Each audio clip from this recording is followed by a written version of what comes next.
Hey, what's going on, guys? I'm Marklin Sangan from Techno Buffalo, and Samsung this week finally launched its own mobile payment service in the US, Samsung Pay. The company's mobile payment service isn't the first to the market, but it is the first to support magnetic secure transmissions, which is a standard card reading technology found in most modern POS systems. Android Pay and Apple Pay relies heavily on NFC in order for payments to process, but Samsung Pay can be used practically anywhere, even if the POS system doesn't support NFC. The way Samsung Pay works is that it essentially emulates a swipe of a physical card. That means you can use Samsung's new platform at way more places than you could with Android Pay and Apple Pay. As of now, Samsung Pay is only compatible with select Samsung Galaxy phones such as the Galaxy S6, S6 Edge, S6 Edge Plus, and Galaxy Note 5.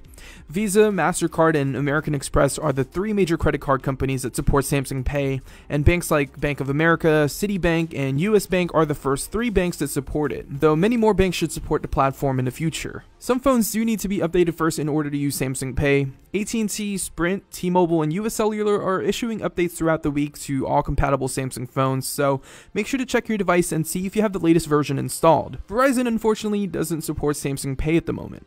Setting up Samsung Pay was fairly easy. Once you've updated your phone, you should see Samsung Pay pop up in your app drawer.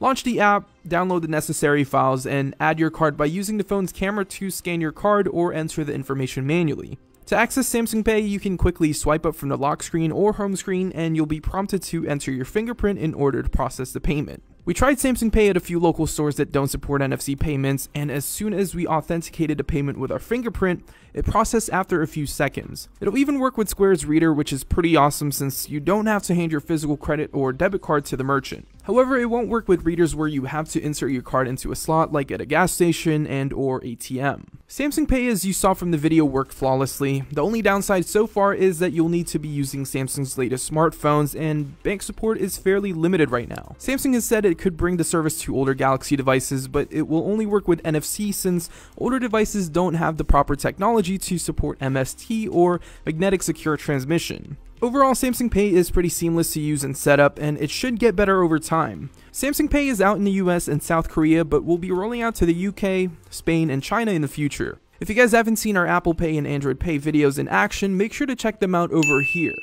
Anyways, thank you guys so much for watching, and if you guys enjoyed this video, make sure to give it a thumbs up, and we will see you guys in the next one.